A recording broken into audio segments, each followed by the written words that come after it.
लातूर जिल्ह्यासह जळकोट तालुक्यामध्ये पावसाचा जोर वाढल्यामुळे नदी नाल्यांना पूर आलाय, तर ढोर सांगवी गावच्या दोन्ही बाजूच्या रस्त्यावरील पुलावरून पुराचं पाणी जात असल्यामुळे गावांचा संपर्क देखील तुटलाय। दोन्ही पुलांची उंची वाढवून नवीन पूल करावा अशी मागणी आता तिथल्या गावकऱ्यांनी केली आहे।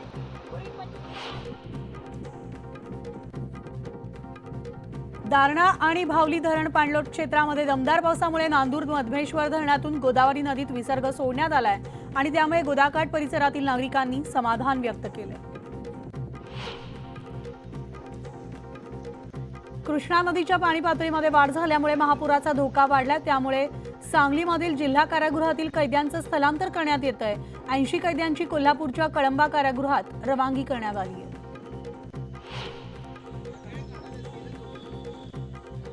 कृष्णा नदीला महापुरानं वेढा घातला असून तरीही काही तरुण जमावबंदीचे आदेश झुगारून कृष्णा पात्रात पोहण्यासाठी गेले। तरुणांनी केलेली स्टंटबाजी त्यांच्याच चांगलीच अंगलट आली असून पाण्याच्या प्रवाहात हे तरुण वाहून जात होते। हा प्रकार लक्षात येताच स्थानिकांनी नदीत झेप घेऊन त्यांचा जीव वाचवलाय।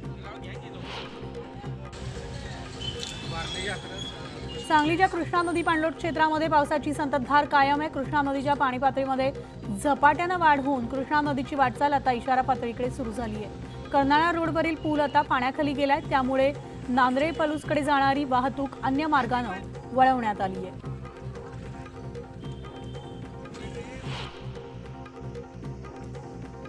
नवापूर तालुक्यासह चिंचपाडा परिसरात जोरदार पावसाने हजेरी लावली, त्यामुळे सुरत भुसावळ रेल्वे मार्गावरील मातीचा भराव वाहून आल्याने मालगाडी रेल्वे रुळातील मातीत खचली आहे।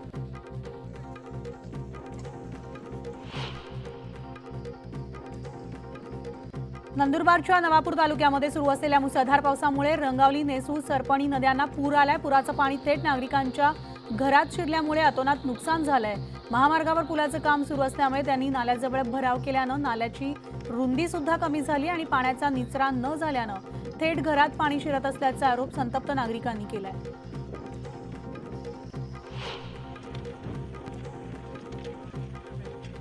नंदुरबारमध्ये अतिवृष्टीचा फटका सुरत भुसावळ रेल्वे मार्गाला बसलाय। कोळदा चिंचपाडा दरम्यान रेल्वे रुळावरून पाणी वाहत असल्यानं रेल्वेची वाहतूक बंद करण्यात आली, तर गेल्या 4 ते 5 तासांपासून रेल्वेची वाहतूक बंद झाली आहे।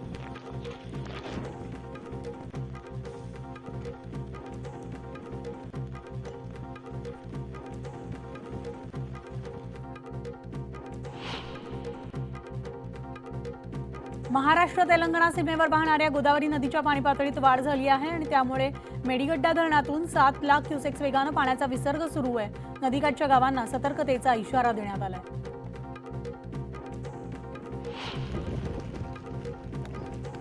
गडचिरोलीच्या काही भागामध्ये पूरपरिस्थिती ओसरलेली असली तरी जिल्ह्यातले अनेक मार्ग बंद आहेत। भामरागड तालुक्याचा अजूनही संपर्क तुटलेला आहे, तर पर्लकोटा नदीवरील मोठा पूल पाण्याखाली असून प्राणहिता नदीच्या पाणी पातळीत सुद्धा वाढ झाल्यानं सतर्कतेचा इशारा देण्यात आला।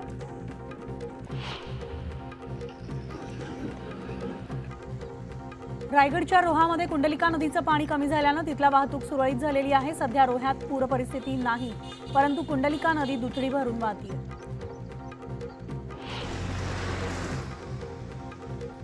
रत्नागिरीमध्ये सुरू असलेल्या अतिवृष्टीमुळे काही ठिकाणी झाडं उन्मळून पडली आहेत आणि काही ठिकाणी विजेचे खांब कोसळले आहेत। त्यामुळे संपूर्ण दापोली तालुका गेल्या 2 दिवसांपासून अंधारात आहे। महावितरणाचे अधिकारी उत्तर देण्यास टाळाटाळ करत असल्यामुळे नागरिकांनी संताप व्यक्त केला आहे।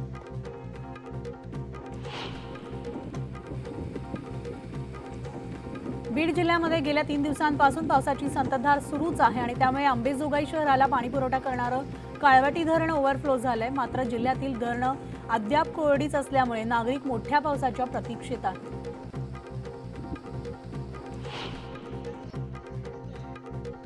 सातारा जिल्ह्याच्या पश्चिम भागामध्ये कोसळणाऱ्या मुसळधार पावसामुळे जिल्ह्यामधील धबधबे आणि पर्यटनस्थळं पर्यटकांसाठी तात्पुरती बंद करण्यात आली आहेत। जिल्ह्याला रेड अलर्ट असताना पर्यटनस्थळी कोणतीही अनुचित घटना घडू नये यासाठी सुरक्षिततेच्या कारणास्तव प्रशासनानं हा निर्णय घेतलाय।